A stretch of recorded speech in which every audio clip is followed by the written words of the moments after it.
Marley was as dead as a doornail. This must be distinctly understood, or nothing wonderful can come of this story I am going to relate.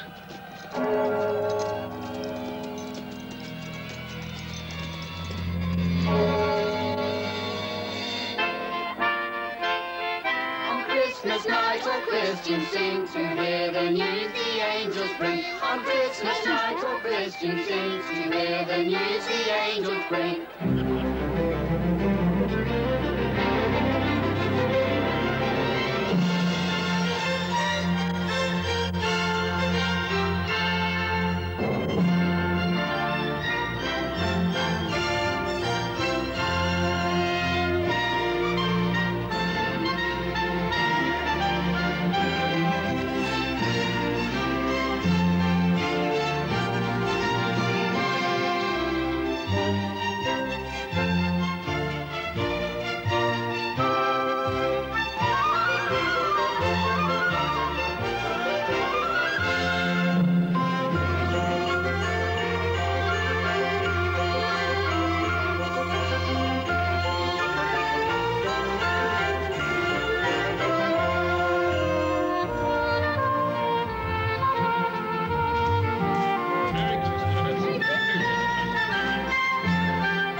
Years ago today. What's that you say? Mr. Marley died 7 years ago this very day. Would it be too much to ask that you return to the work for which I pay you so handsomely? Mr. Cratchit! The fire's gone cold, Mr. Scrooge. Come over here, Mr. Cratchit. What is this? A shirt. And this? A waistcoat. And this? A coat. These are garments, Mr. Cratchit. Garments were invented by the human race's protection against the cold. Once purchased, they may be used indefinitely for the purpose for which they are intended. Coal burns. Coal is momentary, and coal is costly. There will be no more coal burnt in this office today. Is that quite clear, Mr. Cratchit? Yes, sir. Now, please get back to work before I am forced to conclude that your services are no longer required. Yes, sir.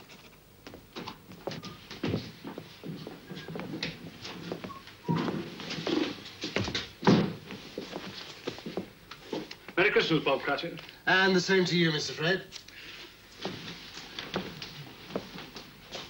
Merry Christmas, Uncle. I said, Merry Christmas, Uncle.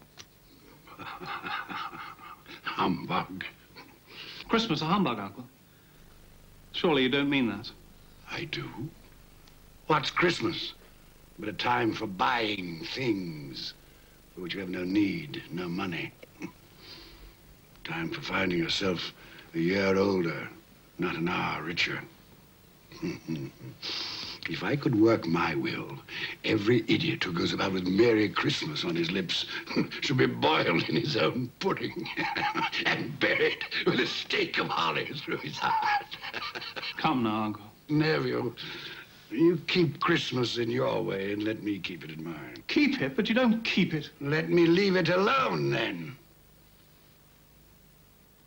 Much good it may do you, much good it has done you. There are a great many things from which I might have derived good, from which I have not profited, I dare say. Christmas among the rest.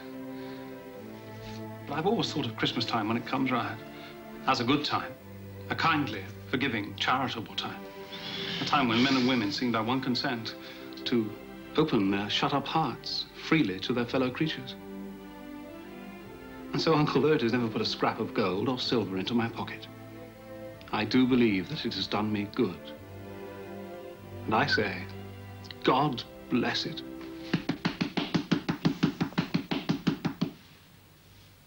Not a sound from you, and you'll keep your Christmas by losing your situation.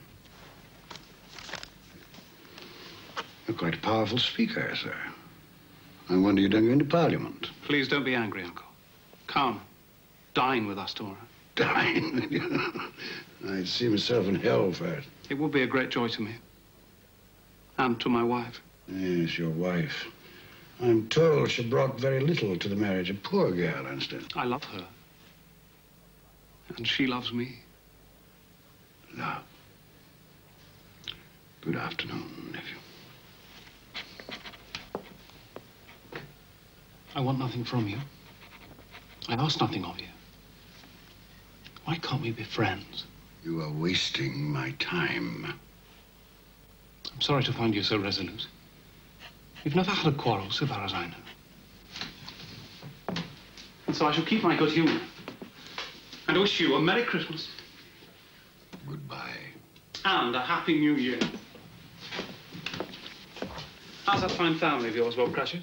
Well, sir, all very well. Good. You'll give them my best wishes. Yes, sir, I shall. Thank you for remembering them. Goodbye, Cratchit. Goodbye, sir. And a Merry Christmas. Idiot. And he's made me late to do so. I'm off to the exchange. Don't lock up a moment early. No, sir.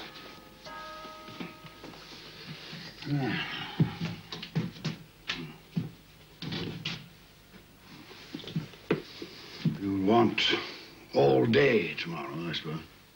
If it's quite convenient, sir. It's not convenient. And it's not fair. If I were to hold back half a crown from your pay for it, you'd think yourself ill-used, I'll be bound. But you don't think me ill-used when I pay a day's wages for no work. Christmas comes but once a year, sir. Poor excuse for picking a man's pocket every 25th of December. But I suppose you must have it. Be here all the earlier the next morning, Cratchit. Yes, sir, I shall. I certainly shall. Make sure. Yes, sir. And a Merry Christmas to you, Mr. Scrooge. Humbug. Ah!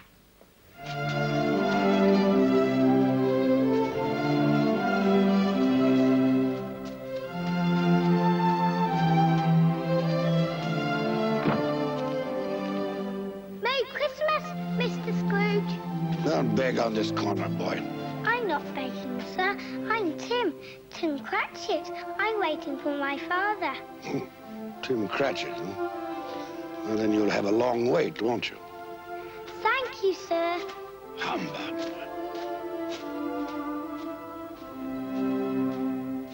Our Saviour Christ and His Lady on Christmas Day, on Christmas Day. Our Saviour Christ and His Lady on Christmas Day in the morning. Clear the road. Out of the way. Let me through. On Christmas Day, on Christmas Day.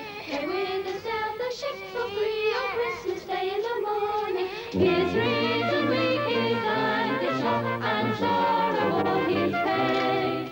He went to church but once a year, and that was Christmas Day.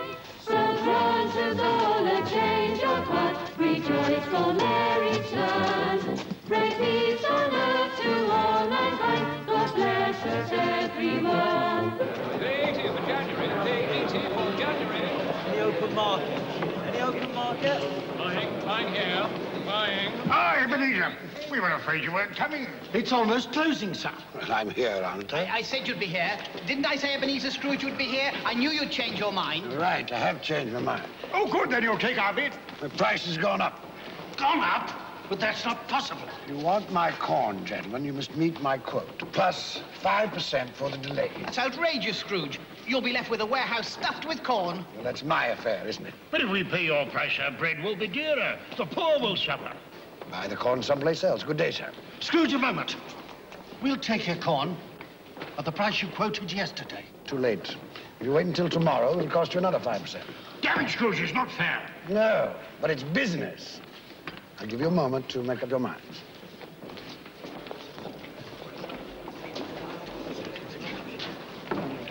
All right, Scrooge. Done and done. Very good, gentlemen. Now, make sure that a draft for the entire amount of this transaction is deposited with my clerk. I don't ship until I have the cash in hand. Good day. Mr. Scrooge, I presume. Indeed you do, sir. You don't know us. Nor do I wish to. My name is Poole, and this is Mr. Hackett. Excellent. Now, if you'll allow me to pass. Let me explain, sir. At this festive season of the year, it seems desirable that those of us with means should make some slight provision for the poor and destitute who suffer greatly at this time. Provision? Are you seeking money from me, then? Many thousands are in want of common necessaries. Hundreds of thousands are in want of common comforts. Are there no prisons? Plenty of prisons. The workhouses, they still in operation? They are. I wish I could say they were not. The treadmill and the poorhouses still in full vigor? All very busy, sir.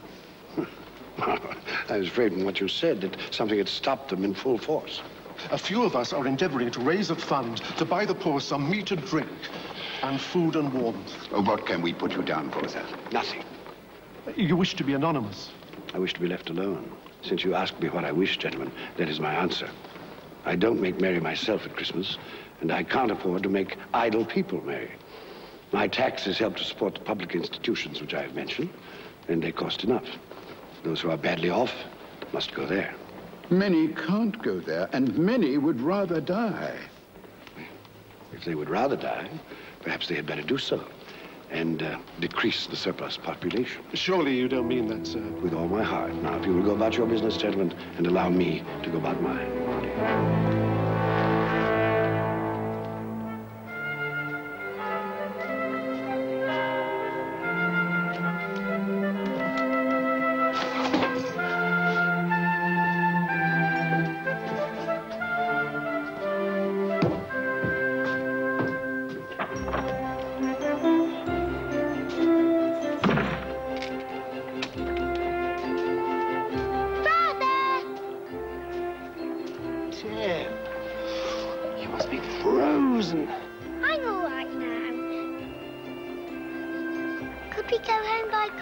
And watch the boys and girls play in the snow?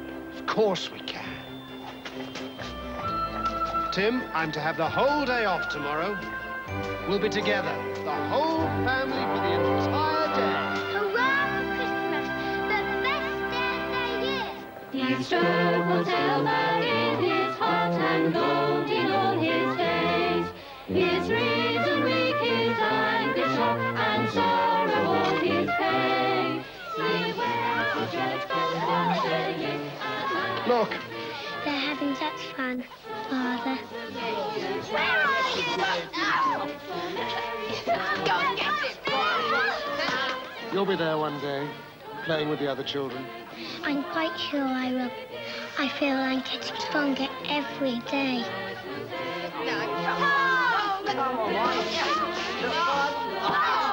We must go home now. Your mother will be waiting for us. Yes, it's time to go home.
Siamo benissimo.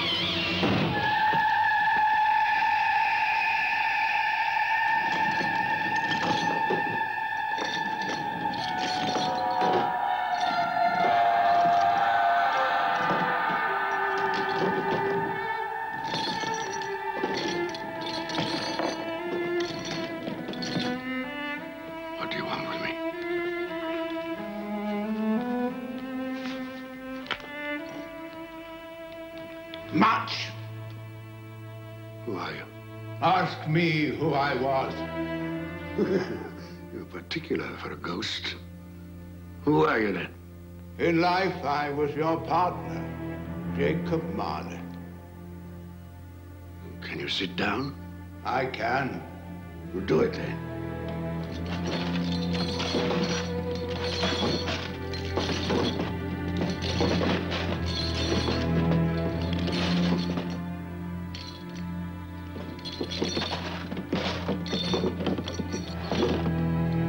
You don't believe in me. I don't.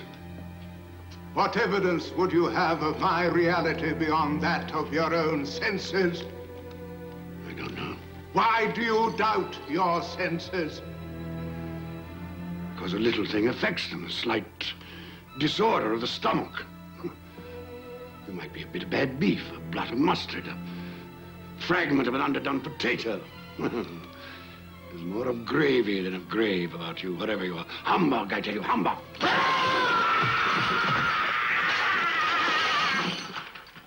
Mercy. Dreadful apparition. Why do you trouble me? Man of the worldly mind, do you believe in me or not? I do, I must. But why do spirits walk the earth? Why do you come to me? It is required of every man that the spirit within him should walk abroad among his fellow men and travel far and wide. And if that spirit goes not forth in life, it is condemned to do so after death. It is doomed to wander through the world and witness what it cannot share, but might have shared, and turn to happiness.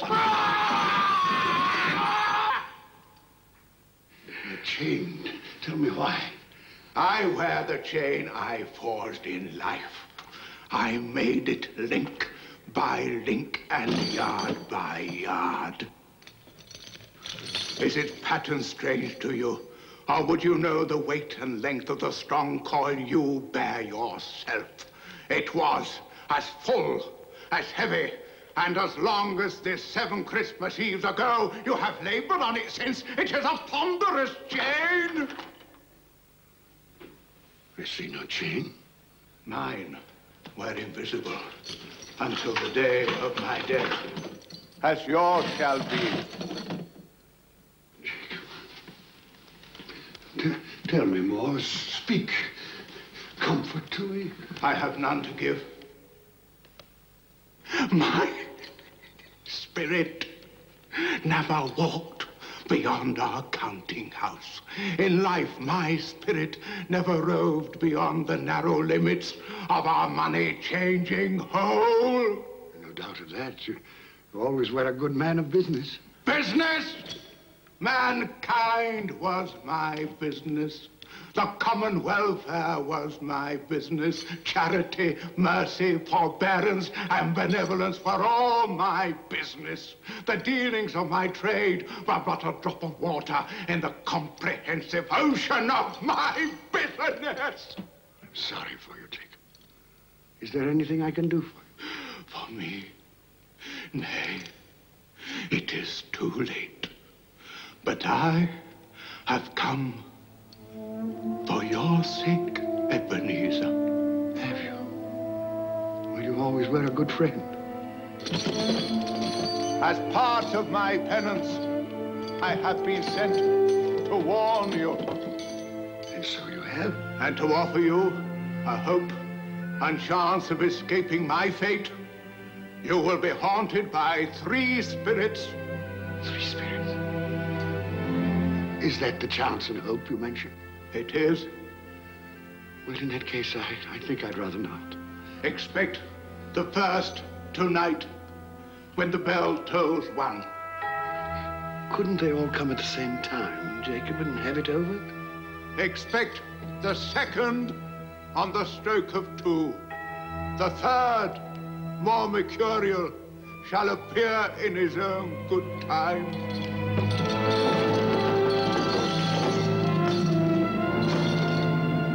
Look to me no more. Look, that you may remember what has passed between us.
Just a dream, then.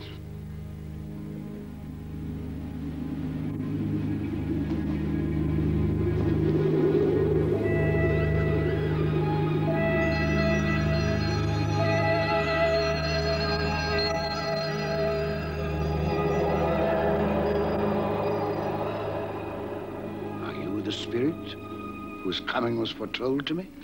I am. Who and what are you? I am the ghost of Christmas past. Long past? No, your past.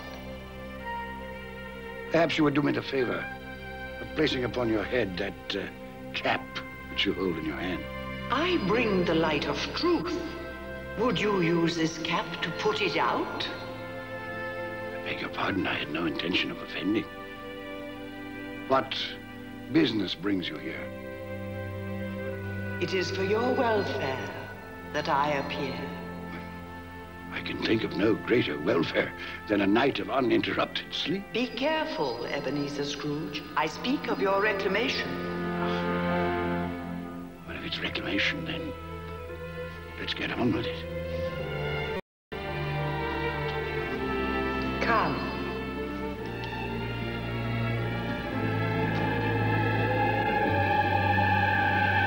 We shall be invisible and silent as the grave. You will now see a child, a youth. You will see yourself, Ebenezer. The air is so clean. How different from the city. Do you know where you are? Of course, I was bred here. I was a boy in this place. That's Daniel Costas. Robert Estes. Hello, Daniel.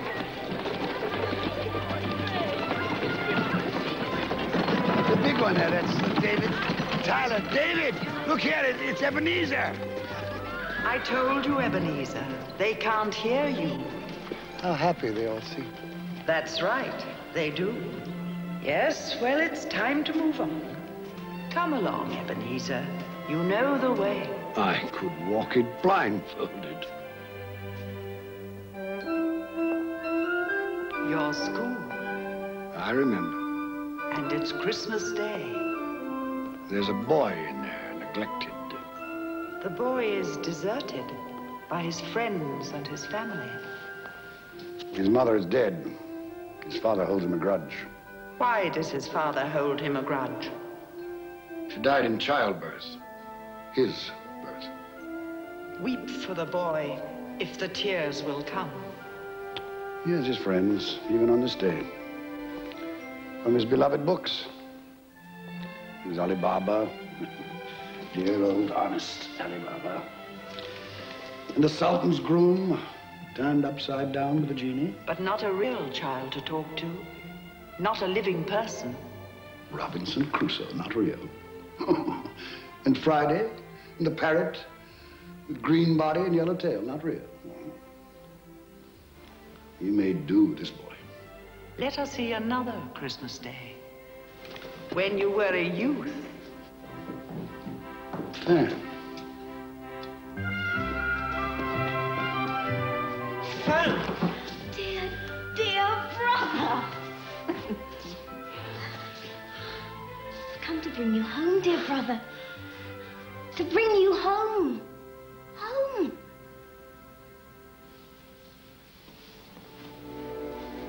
Home, little Fan. Yes. Home for good and all. Father's much kinder than he used to be. He spoke to me so gently one dear night that I was not afraid to ask once more if you might come home. And he said, yes, you should. And sent me in a coach to bring you.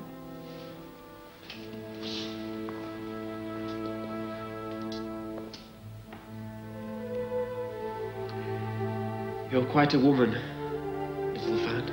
And you. You are to be a man now. And never come back here. Come along, we mustn't keep Father waiting.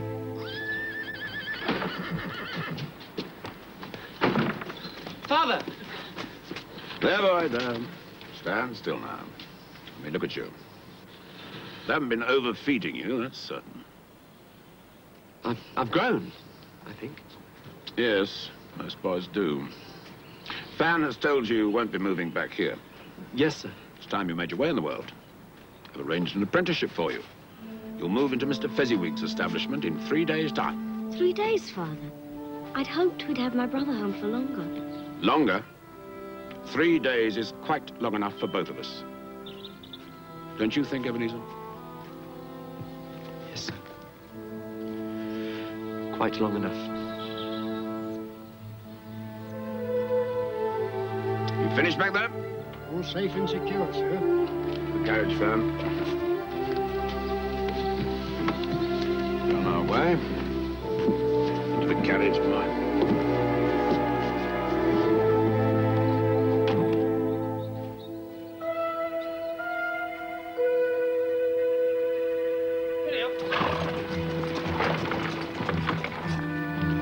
Fan pleaded for more time, but my father was very stern man. Fan. She died a young woman. She had such a generous nature. Yes, too young. Old enough to bear a child. One son. Fred, your nephew, Fred Hollowell. who bears a strong resemblance to your sister. Does he? I never noticed. You never noticed? I'm beginning to think you've gone through life with your eyes closed. Open them. Open them wide.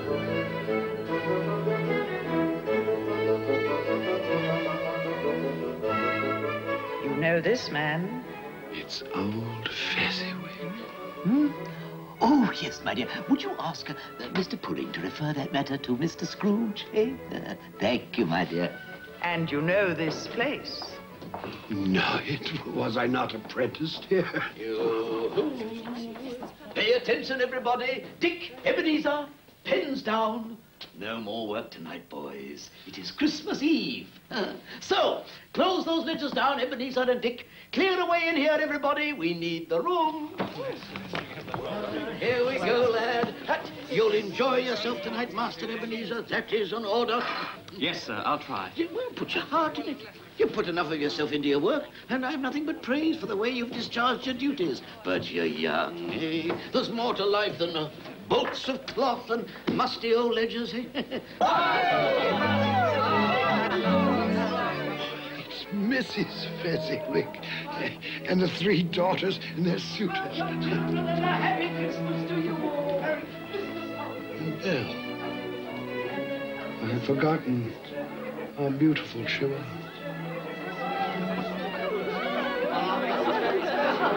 Hello, Belle. Hello. Would you like to dance?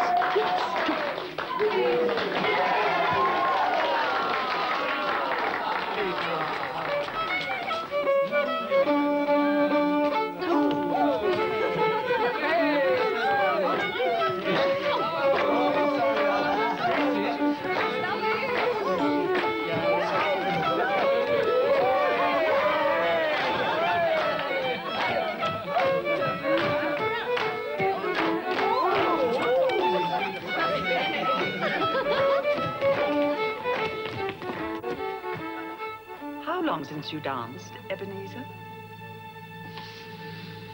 Waste of time, dancing. You didn't think so then? There was a reason then. There's been a change in you since you've come to Fezziwig's. You were so gloomy. Oh, I think I should warn you, Miss Bell. I am of a serious bent of mind. I consider seriousness to be an admirable trait of character, but it can be overdone.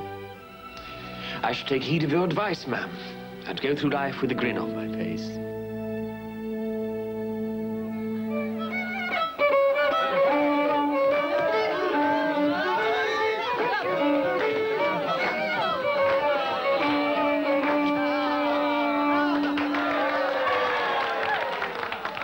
Come along, you two. They're striking up Sir Roger de Coverley. Time enough to sample the punch when you're old and fat like me, eh? Oh, I'd best partner my wife before that young scamp goes dancing off with her. Oh, what a difference it makes, Ebenezer, to travel the rough road of life with the right female to help bear the burden, eh? What a lucky man I am! Shall we join the others, Ebenezer? My pleasure, Miss Bell.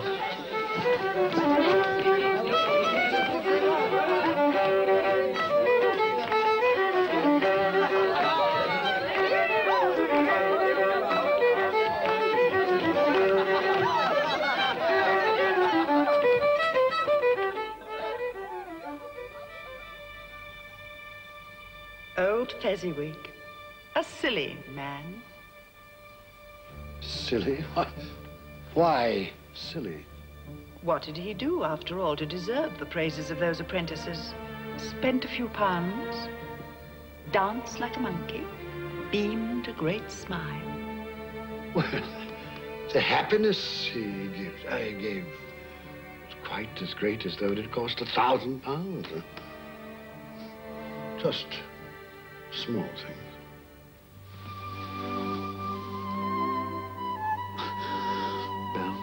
Are you in love, Ebenezer?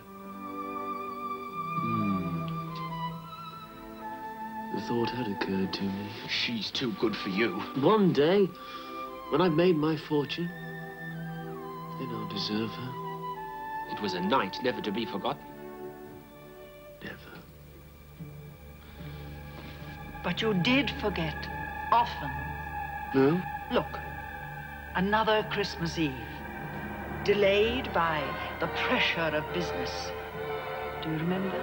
No.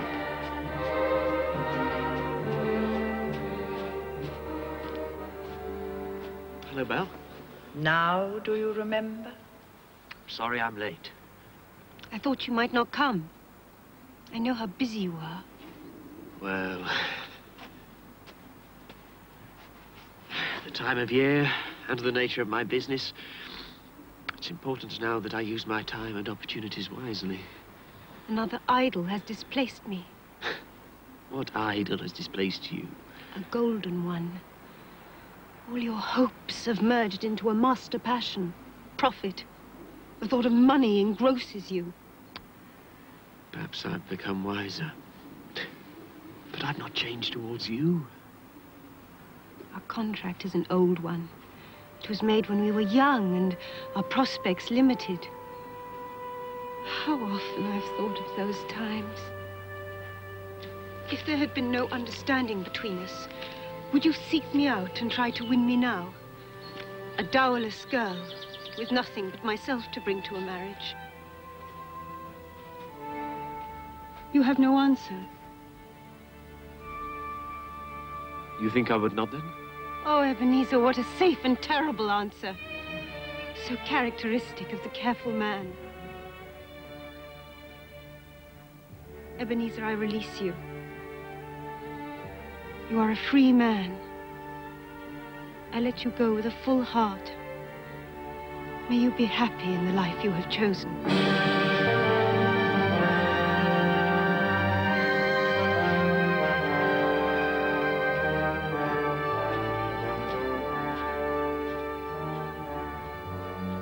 I almost went after her. Almost carries no weight, especially in matters of the heart.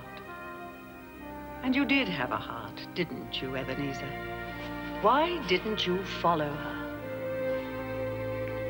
Upon his death, my father left me a small inheritance.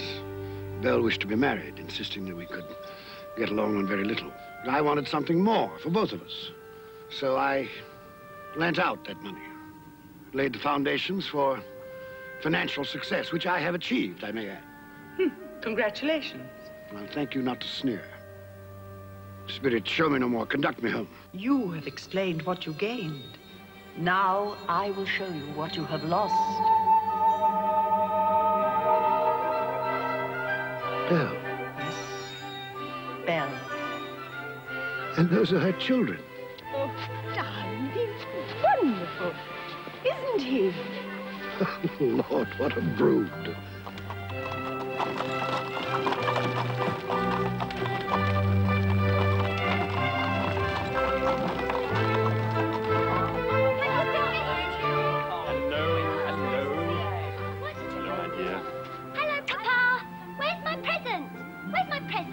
You will have to wait until tonight.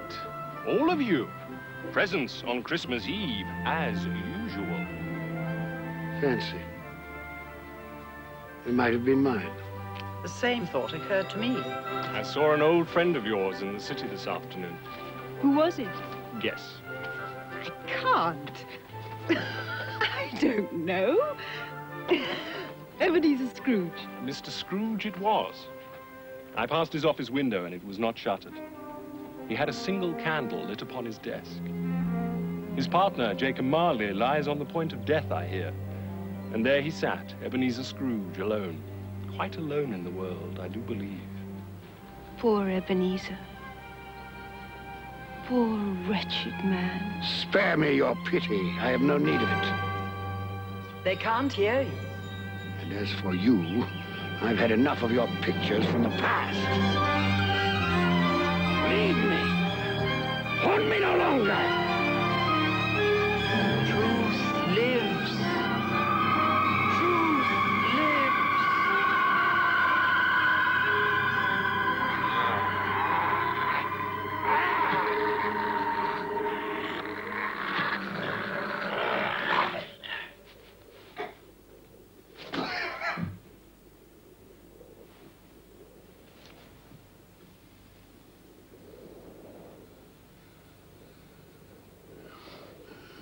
Nightmare.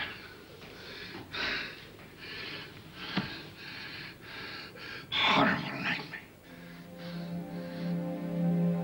Oh. God. Let me sleep. Let me sleep in peace.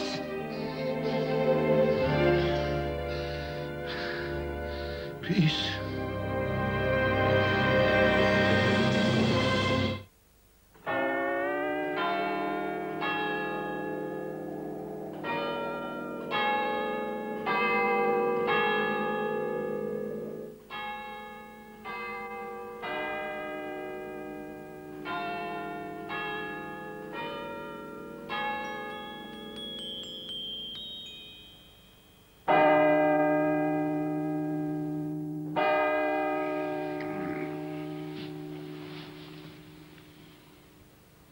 too. Well, Jacob Marley, where is this spirit of which you spoke so glibly? You did say at the stroke of two, didn't you, Jacob?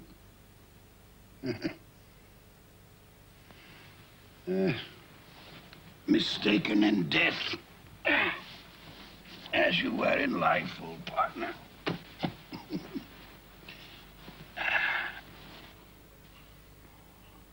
Ebenezer Scrooge! Ebenezer Scrooge!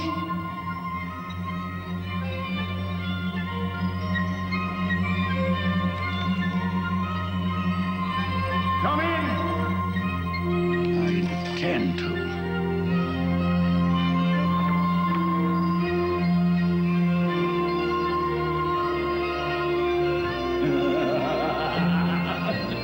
Come in and know me better, man.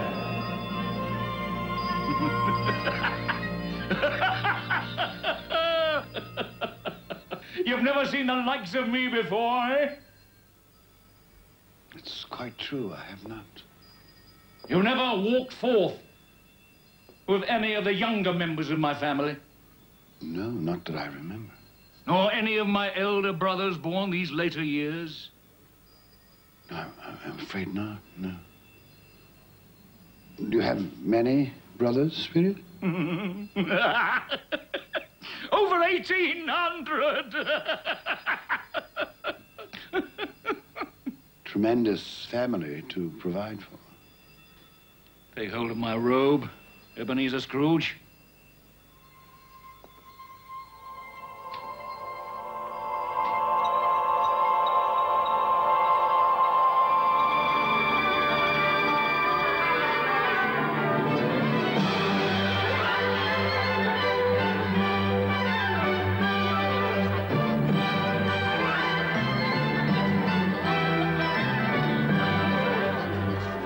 What day is it now? Don't you know? Christmas morning.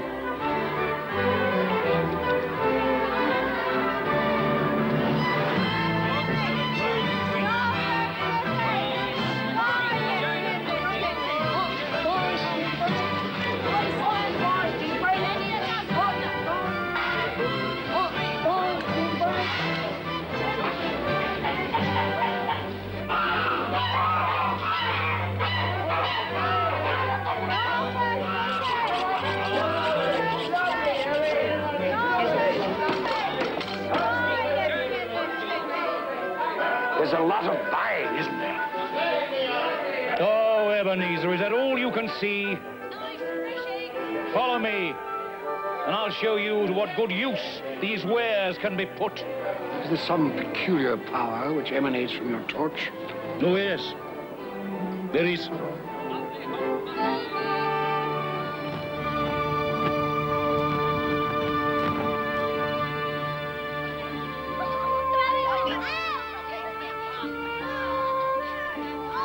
Do you know this house? I guess I do. It is the house of Bob Cratchit. Is he? Well, he does very well on 15 bob a week. Shall we go in? I wouldn't want to disturb you. As with Christmas past, we shall be invisible and unheard. I wonder what's keeping your father. He's probably stopped to talk to the parson. Father always likes to compliment him on his sermons. I do hope the pudding's a success this year. No one makes a better pudding than you, Mother. Peter, save some for the rest of the family. Just testing the cooking, Mother. I'm sure they'll manage very well on their own without your help, young man. Hello, Mother. Hello, Mother. Smell the goose cooking, Martha. Yes, it makes my mouth water. Mine too. I can't wait. Well, you'll just have to. Now run along with Martha and help her butter the bread thinly. Here they are. Merry Christmas, everyone. You're late, Bob Cratchit. Oh, and you're quite like an icicle tin. You've been dawdling. Father had a long talk with the minister. Thought as much. Come, Tim, listen to the pudding hissing on the fire. It's like a giant snake inside the copper. Go along with your brother and sister, Tim. I'll begin the wine. Off you go, then. Come on. How did he behave in church? As good as gold. Better. Mother's very worried if it'll turn out all right. Look how they support him. You're as like... What did you say? Nothing. It's, nothing. Somehow he gets thoughtful sitting by himself so much. He thinks the strangest things.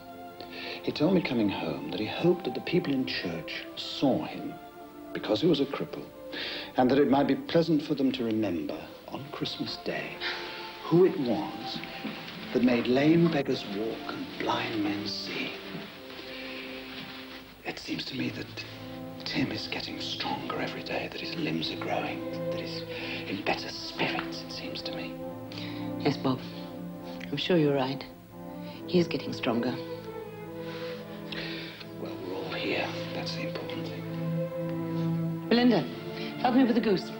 Yes, Mother.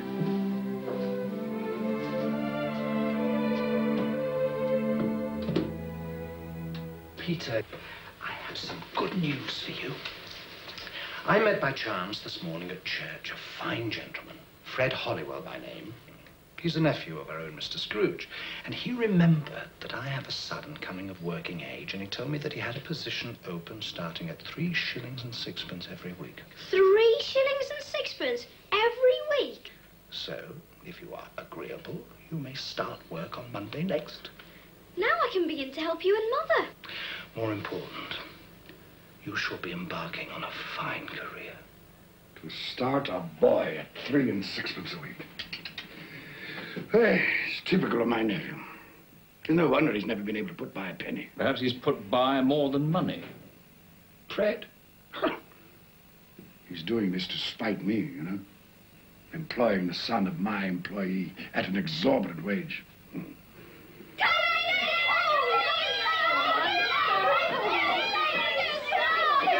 Quiet, children, quiet.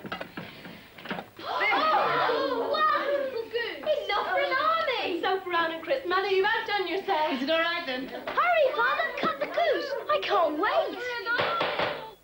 Haven't we forgotten something? Lord, we thank you for the bounty you have placed before us. We thank you for this day of love and joy. We thank you for allowing us to be together, to share with each other and with you the fullness of our hearts on this special day. Amen. Amen. Amen. Amen. Amen.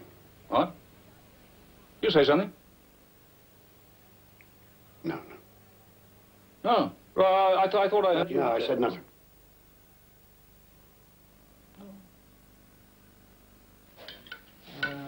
Peter. Alice. Linda. Potato, Alice? A very small goose. It's all Bob Cratchit can afford. Me. Are we all served? Yes. Yes. Then let's begin. And a Merry Christmas to us all. A Merry Christmas to us all. And God bless us, everyone.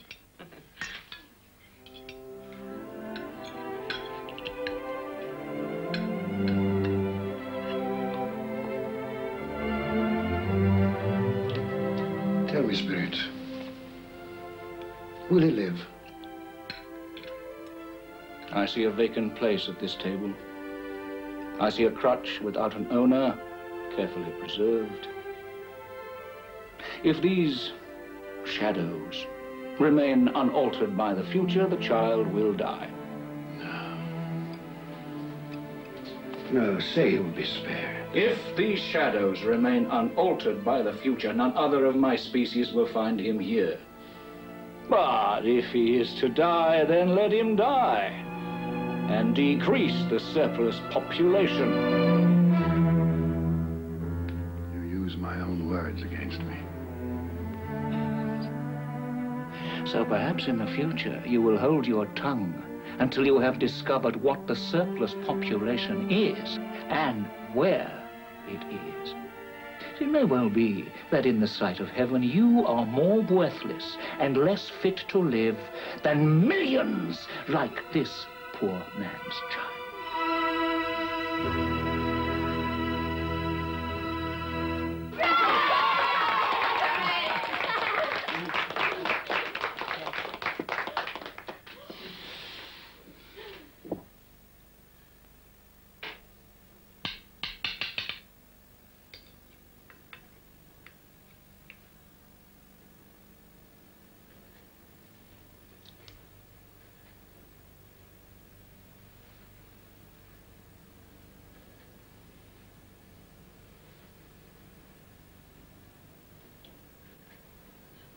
A triumph, my dear. Another triumph. I told you so, Mother. It's a success. What a relief for Mrs. Cratchit. Now their feast is over. Not quite. Just one more ceremonious moment. Look.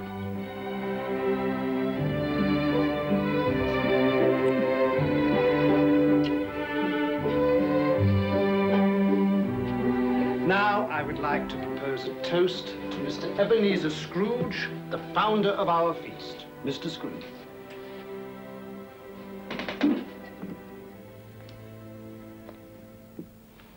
The founder of our feast, indeed. I wish I had him here. I'd give him a piece of my mind to feast upon, and hope he had a good appetite for it. My dear, the children, it's Christmas Day. It should be Christmas Day, when one would drink the health of such a stingy, odious, mean, hard, unfeeling man as Mr. Ebenezer Scrooge. My dear, have some charity.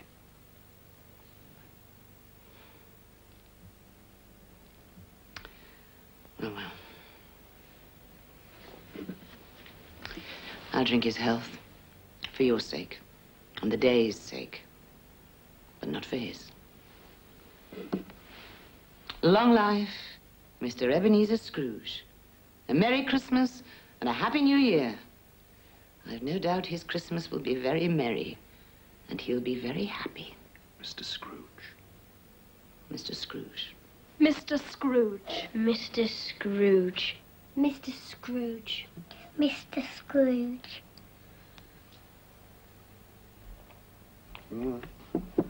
He's made a point, Bob Cratchit has. Without me, there would be no feast, no goose at all. My head for business has furnished him employment. Is that all you've learned by observing this family on Christmas Day? Oh, no, not all, but one must speak up for oneself, for one's life. Here we come a-wassailing among the leaves so green. Here we come a-wandering so fair to be seen. Love and joy come to you, and a Merry Christmas too. And God bless you and send you a Happy New Year. We have some time left. Take my robe. Love and joy come to you, and a Merry Christmas too. And God bless you and send you.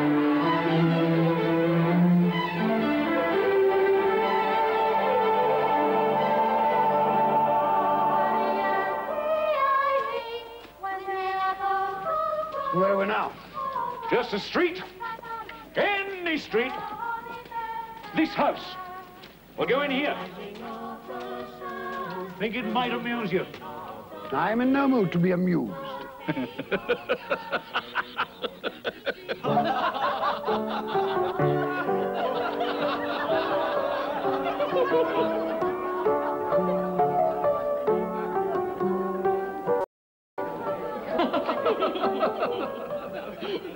Dear husband, do you find my playing so amusing? Oh, I'm sorry, my love. I was thinking of his face yesterday. Humbug, he said. Humbug. He said that Christmas was a humbug. He believed it, too. I'd very much like to meet your uncle, sir. The droll way in which you portray him tickles my heart. He's a comical fellow. But not so pleasant as he might be. His offences carry their own punishment. Dear brother-in-law, it's said he's very rich. Yes, well, that is very true. But his wealth is of no use to him. He doesn't do any good with it. He doesn't even make himself comfortable with it. Well, you must squander it. That's what you mean by comfortable. You mustn't argue with those we visit. It's useless and even tactless. Tact is a quality I despise. That I can see. I have no patience with him. Well, I have, and I feel sorry for him. Sorry for me. Who suffers from his ill whims? Himself, always. Here, he takes it in his heart to dislike us and not come and dine with us. And he loses a very good dinner indeed. The reason that I talk about my uncle so is that my mother, God rest her saintly soul, was very fond of him. She loved him. It's true. Fan loved me and I her. Dear Fan, I wish you were alive today. Fred looks very like her. Yes, I've been reminded of that just recently. I was only going to say that the consequences of his taking a dislike to us and not making merry with us is that he loses some pleasant moments which could do him no harm. And I mean to give him the same chance every year, whether he likes it or not. And every year he'll say, Christmas. Bah! Come, my dear, we must see to our guests. Hello there. Would you like some noodles? Boys, can't help myself think. Well, they seem to be happy. Well, I suppose that free food and drink would be an occasion for pleasure to most people. Happy in each other's company, I mean. Everyone, hush there. We shall have a game, a word game. Yes, game. What should it be? Does everyone know the rules to similes? All right, everyone. Now, you shall each have 5 seconds to answer. I'll ask the question. Mr. Topper, you'll keep count. Well, I shall do my best. Now, you'll each have 5 seconds to answer. If you fail to give an acceptable answer within that time, then you must each stand behind your chair. Last one to, who's seated wins the prize. Fred, don't go on so. Just begin. Oh, I'm sorry, my love. Yes, I shall. Yes, I shall. And now, proud as. Proud as a peacock. So, dry as a bone. Plump as my wife. Sorry about that. Just a little joke. Plump as... 1, 2 seconds. A partridge. Quick as. Oh. Wind? No. 1, 2, 3, 4, 5. A wink, you idiot. Ebenezer. Shh. You said you could neither see nor hear us. That's quite true. Oh, yes, sorry. Even I forget the regulations sometime. After all, I do not come back very often. I'm trying to listen to the game. Modest as. A maiden. No. Well, I'm sure it's a well-known simile. Well, I was thinking of modest as a violet. Fred. However, I will accept your answer. Janet. Attend. Tight as. Tight as... A drum. Anyone knows that. Tight as. Not very bright, my nephew's like. Tight as your Uncle Scrooge's purse strings. Oh, Janet, that's quite wrong. And your time is up. You've lost and you must stand behind your chair. Tight as a drum. That's what I was thinking of. Good for you, Fred. The boy's got a head on his shoulders. And as for the laughter at my expense, I'm inclined to overlook it in view of the general gaiety of the evening. It is now time to leave this pleasant scene. We have one more visit to make before my time is done. Take hold of my robe.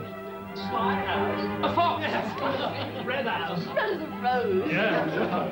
Silent as. The night. No. A mouse. Not at all. No, I know. The grave. Where are we now? I'm sure I don't know this place. The name would mean nothing to you.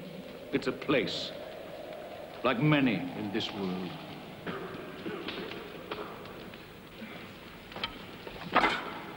Do we have enough wood for the night? Ah, it'll last through. At least there's one thing still free in this country. Mary, a piece of egg cooked. They're too hot. Should be cold soon enough. Where did you get these, Father? I didn't steal them, if that's what you're saying. She didn't say you stole them, Ben. She should have some respect. Don't berate the girl. They fell from a cart into the road. Your father's not a thief, girl. Not yet.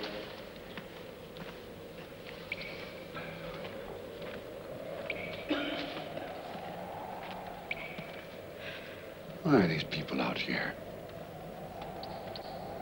Men and women in rags, children eating scraps. They're institutions. Have you visited any of them, these institutions you speak of? No, I'm taxed for them. Isn't that enough?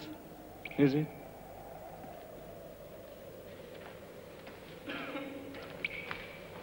Ben, come back to the fire.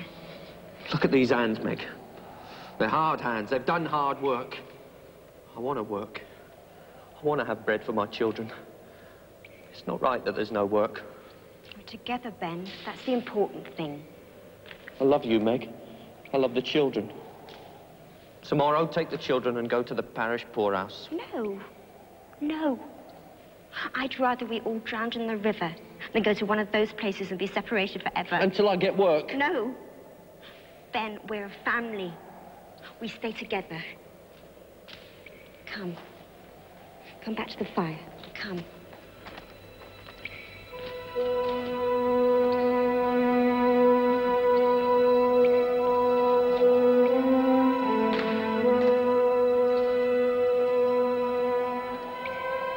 How do you show me this? What has it to do with me? Are they not of the human race? Look here, beneath my robe.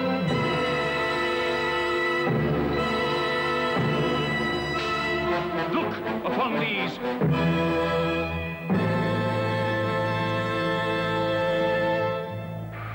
What are they? They are your children. They are the children of all who walk the earth unseen. Their names are ignorance and want. Beware of them. For upon their brow is written the word doom. They spell the downfall of you and all who deny their existence. Have they no refuge, no resource? Are there no workhouses? Are there no prisons?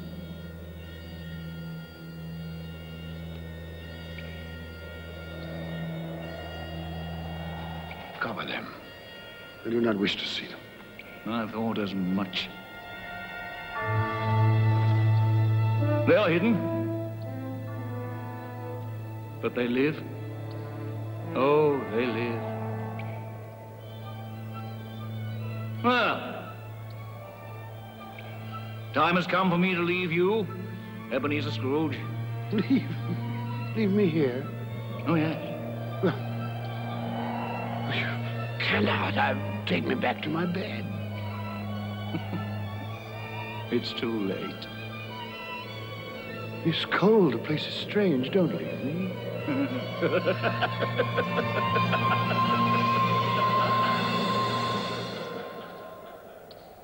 Spirit. Come back. I wish to talk.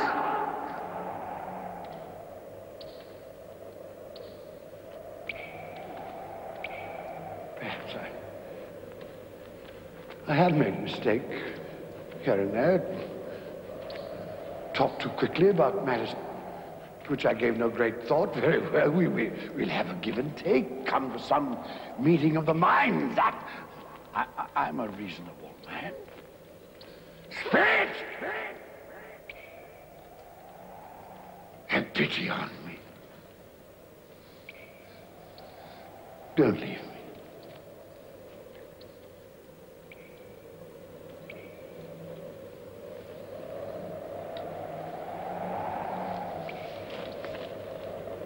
What have I done to be abandoned like this? What?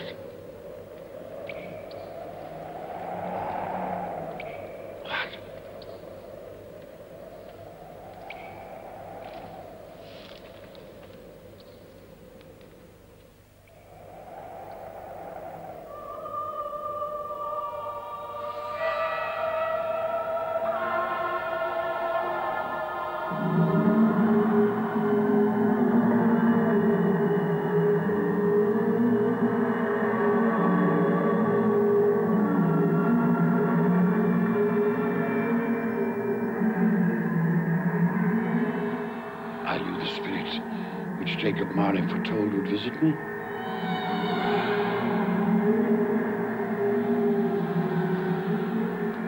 And I am in the presence of the ghost of Christmas yet to come, am I not?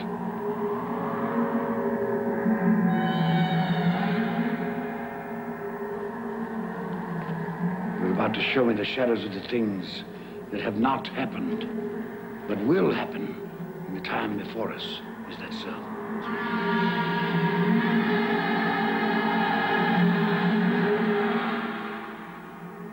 I fear you.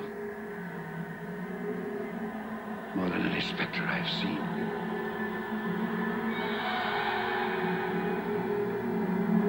I am prepared to bear your company.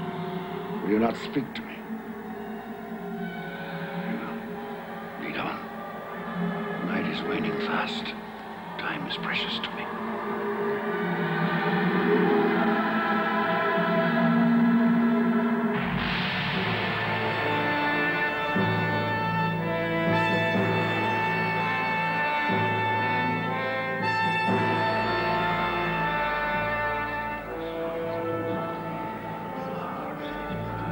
This place, I know it very well, and the exchange, it's like a second home to me.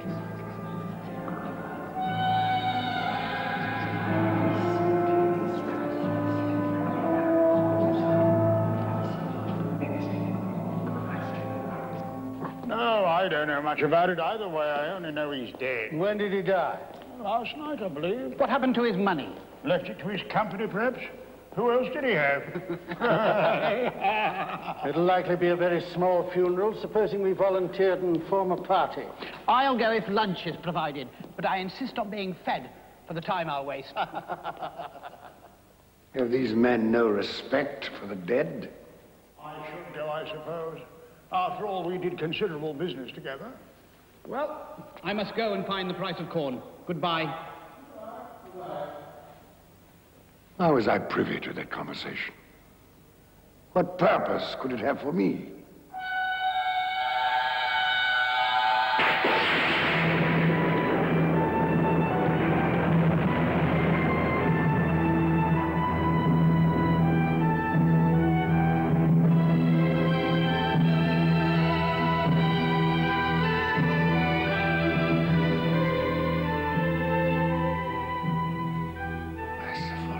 What is this?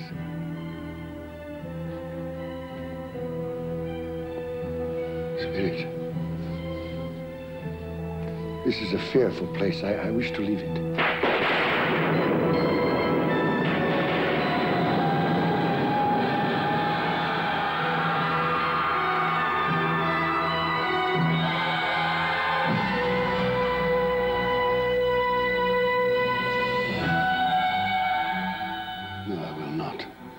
This you cannot make me do.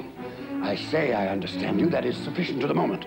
Furthermore, there must be someone in this city who feels some emotion because of this man's death. I demand to see that person.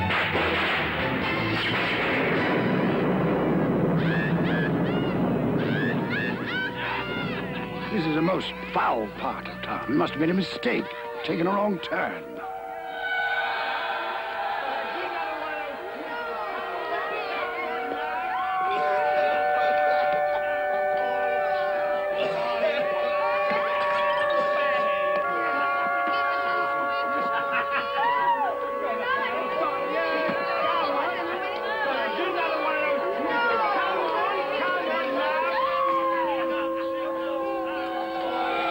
There.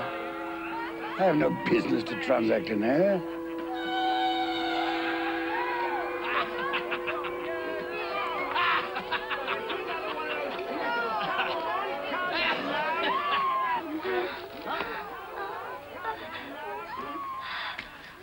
Well, open it up, Mrs. Gilbert. Am I to pay you for goods I haven't seen?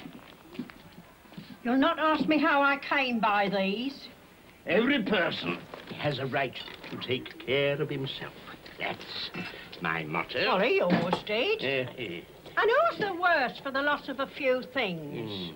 Not a dead man, I suppose. No, indeed. I mean, if he'd wanted to keep him after he was dead, the wicked old screw, why wasn't he more natural in his lifetime? If he had been, he'd have had someone to look after him when he was struck with death. Instead of lying there, gasping out his last, alone, by himself.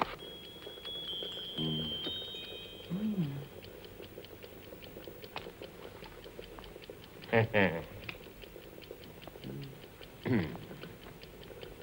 are my things.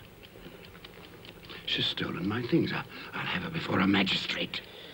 What do you call these? Bed curtains. You don't mean to say you took them down? Rings and all, with him lying there. Why not? And don't get wax on his blankets. His blankets? I hope he didn't have anything catching. I wasn't so fond of him as I'd loiter about if he did.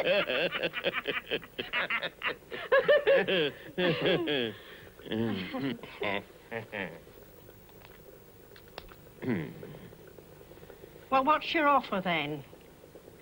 4, 6, 5, 3, 6, 7, 4.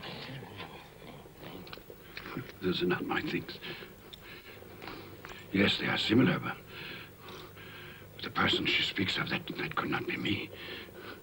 A similarity, perhaps. £1, 5 3. Not a penny more if I was to be boiled for it. You're ardent, Joe, and no mistake. I'm always kind to the ladies. That's the way I ruin myself. Spirit, what perversity is this? I asked to see some emotion in connection with this man's death. You show me only greed and avarice. Let me see some tenderness, some depth of feeling.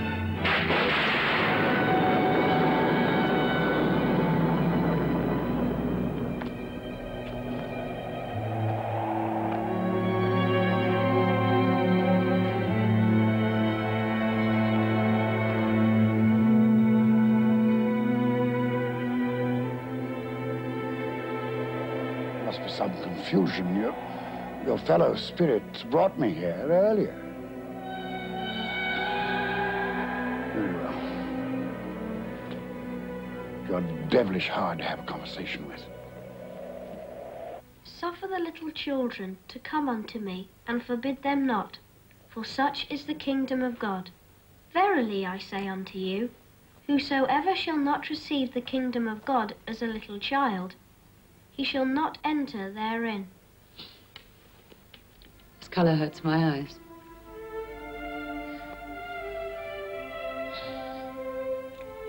It's better now. This work makes my eyes red. And I wouldn't show red eyes to your father when he comes home. Not for the world. It must be nearly his time. Past it, rather. I think he walks slower than he used to these last few evenings, Mother. Yet I've seen him walk home with Tiny Tim on his shoulders very fast indeed. And so have I. And so have I. And so have I. But he was very light to carry. And your father loved him so that there was no trouble. No trouble. There is your father now. Hello, Father.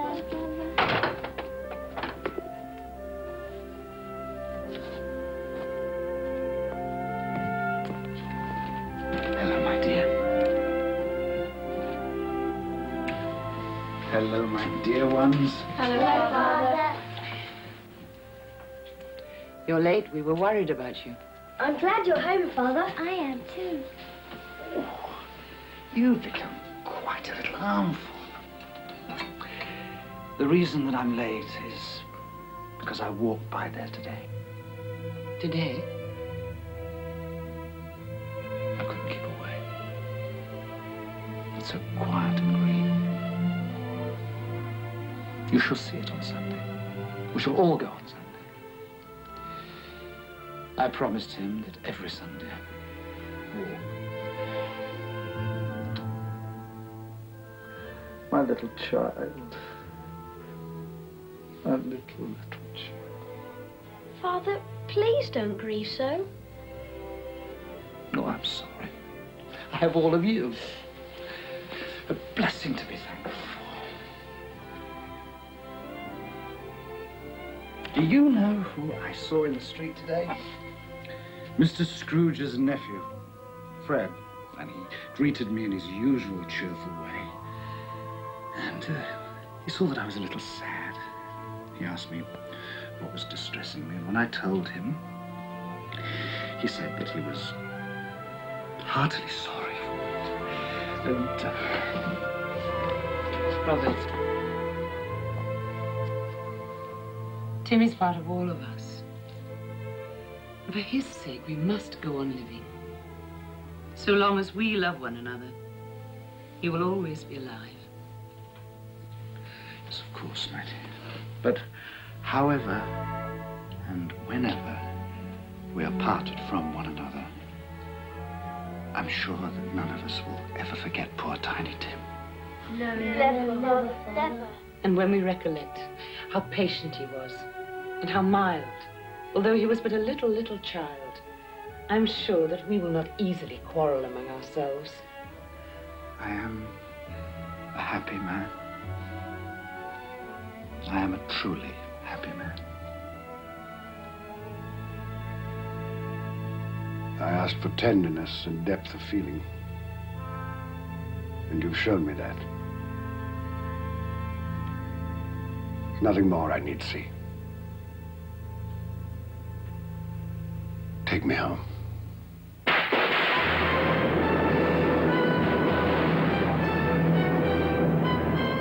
What is this? I thought we had agreed that you would transport me home.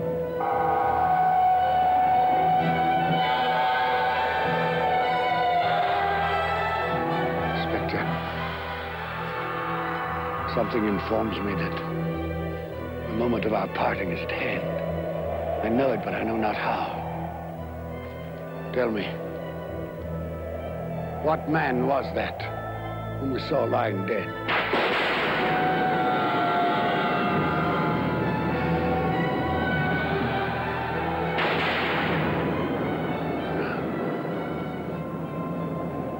No, before I draw near to that stone, answer me this. Are the things you have shown me the shadows of the things that will be? Are they the shadows of the things that may be only?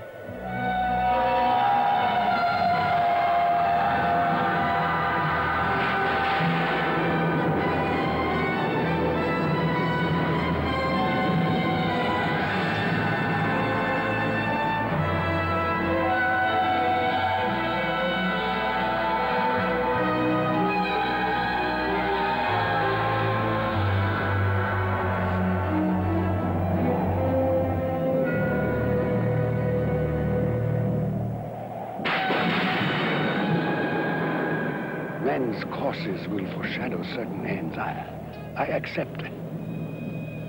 But if those courses be departed from, the ends must change. Tell me that is so by what you show me.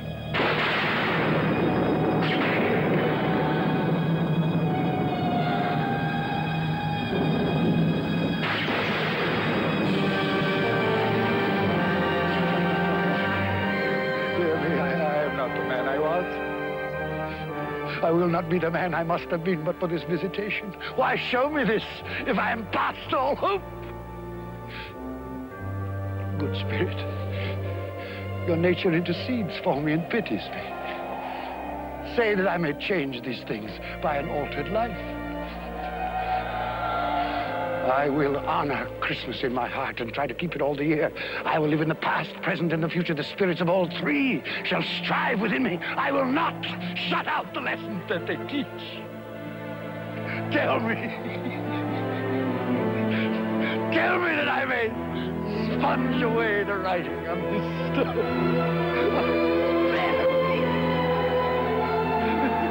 Spare me.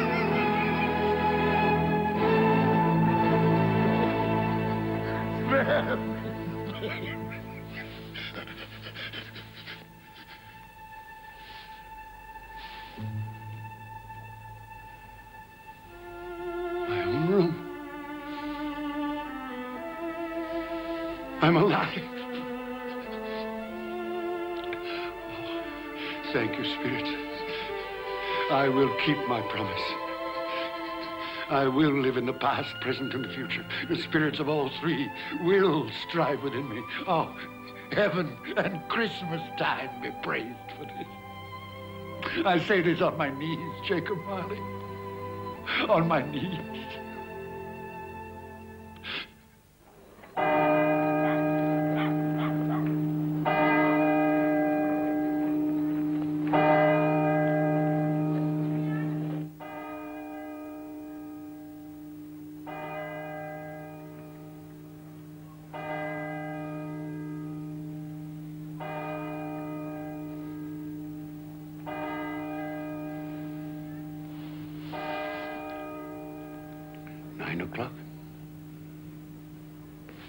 And daylight.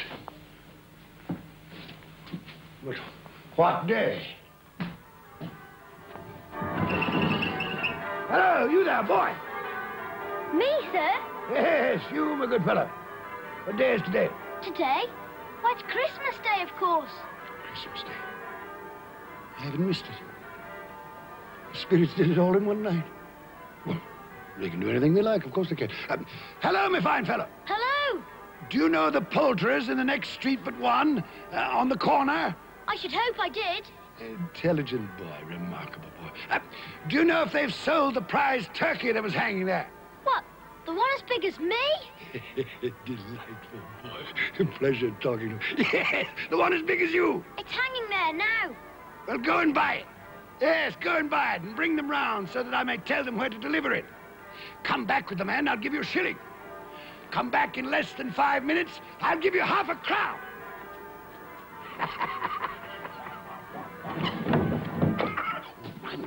I must dress myself. So much to do. I don't lose any time.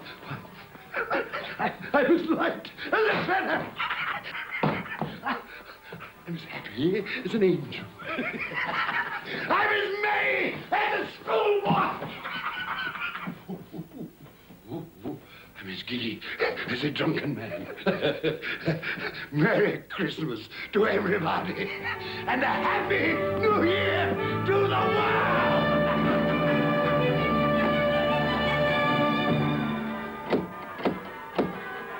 If this be a prank, boy, I'll box your ears. He was in that window, I swear it. Oh, there you are.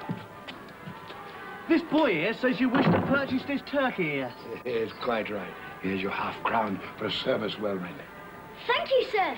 Splendid, boy. Now, there is an address and the price of the turkey. You'll take this fine bird to Bob Cratchit in Camden Town. The directions are all written down. You leave immediately this very moment. Yes, sir. You'll say only that it comes from a friend, and it must be there in time for Christmas dinner. It will be, sir. Good fellow. Here's a little something for your trouble. Oh, thank you, sir. Ah, here. Not to offer you. Thank you, sir. Merry Christmas. Wonderful day.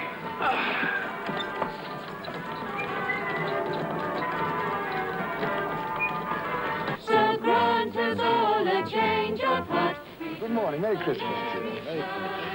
Great peace Like on angels, yes, exactly. You sing excellently well here. Ah, 'tis I who thank you for that glorious music on this glorious Christmas day.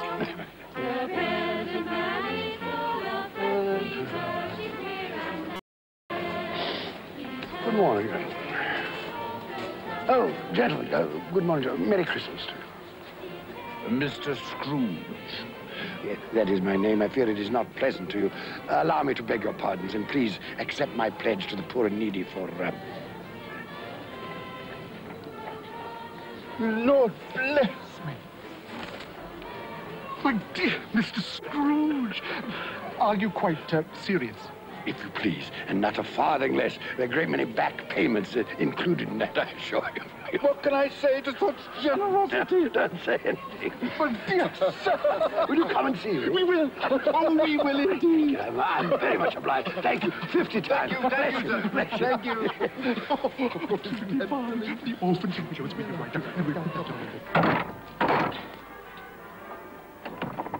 Yes? Bob Cratchit? Yes? This is for you. Well, there must be some mistake. You are Bob Cratchit? Yes. Well, there ain't no mistake. I didn't order this. This here prize turkey was bought and paid for by a gentleman to be delivered to Bob Cratchit and family in time for Christmas dinner. What gentleman? What's his name? Anonymous. He wishes to remain anonymous. Anonymous, you said? That's what he said, an anonymous gentleman. Well, who could have sent it? I've no idea.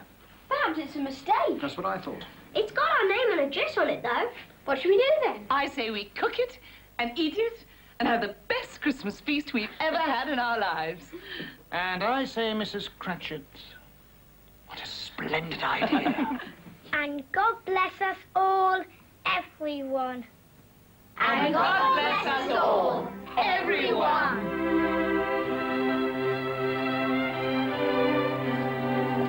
Merry Christmas, Merry sir. Christmas. Merry Christmas.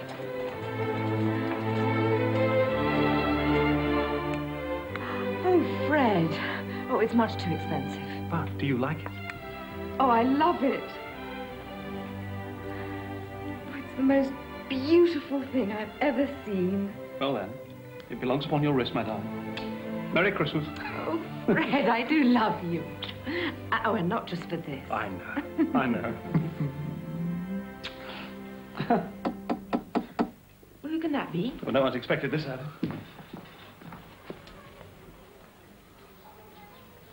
My God, it's Uncle Ebenezer. Your uncle? What in the world would he want? Open the door, Mary. I'm sure I don't know.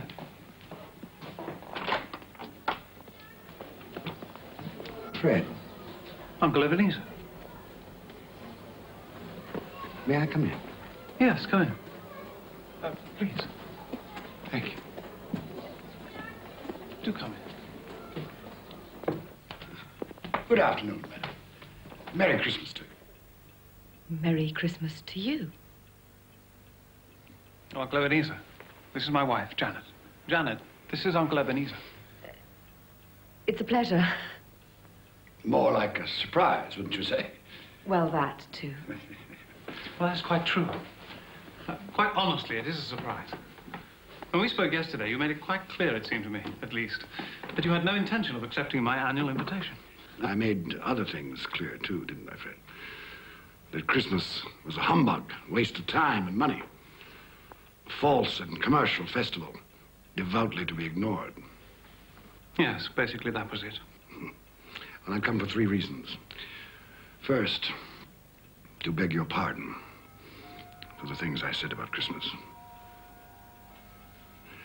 That was a humbug, Fred. Was it? I didn't know it then, but I know it now. Secondly, I've come to meet your wife. Well, here she is. Yes. And a very beautiful woman she is, too. Thank you. I was in love once. Would you believe that? Yes. That I possess neither the courage nor the optimism, perhaps the depth of feeling that you two have. Thirdly, if the invitation to dine with you today is still in force, I accept. Of course it's still in force. Hurrah! I was sure that one day... You were sure, were you? Well, apparently you were right. Yes, I should like to dine with you and your friends. You'll be more than welcome. You like games, don't you? Yes. Yes, as a matter of fact, I do. Do you ever play similes? It's one of our favorites. Perhaps we could play today. Quite possibly. I'm very good at it. And should the phrase tight as be thrown out, the answer is a drum. Why, yes, so it is. Good.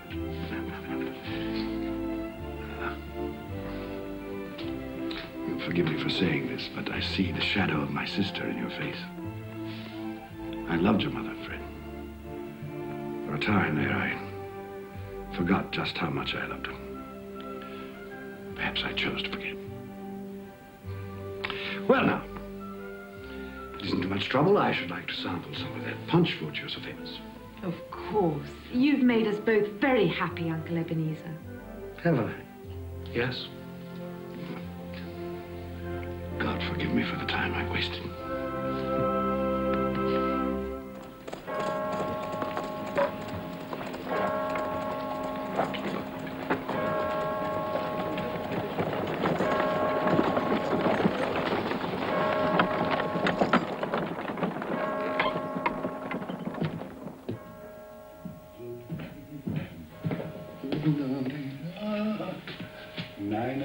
Late again, eh, Cratchit? We'll see about this.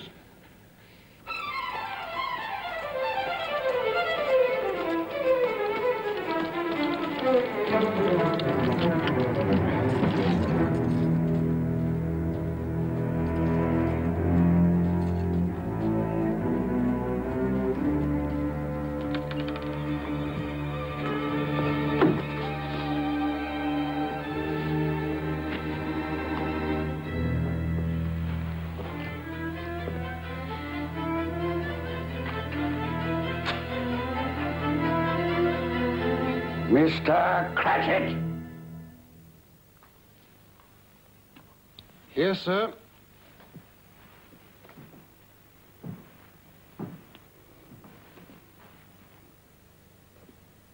Do you know what time it is? Yes, sir. What time is it? 18 minutes past the hour, sir. 18.5 minutes past the hour. What do you mean, coming here this time of day? I'm sorry, sir. I am behind my time. Yes, I think you are. Step this way, sir, if you will, please. It's only once a year, sir. It shall not be repeated. I was making rather merry yesterday.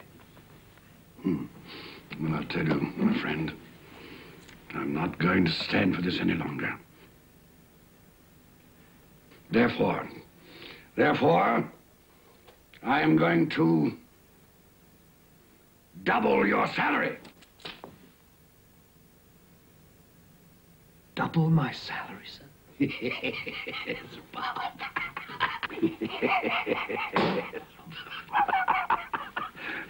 A Merry Christmas to you. I'll double your salary for a start, and I'll endeavor to assist your family in any way I can. And Tim will walk again and grow stronger and stronger upon my life, he will. Well, we'll discuss the particulars this afternoon over a Christmas bowl. Well, what's the matter with you? Nothing, sir. Well, it's just that... Nothing. Thank you, sir. My good fellow, make up the fire before we freeze to death. Buy some more coal before you dot another I, Bob Cratchit. Yes, sir.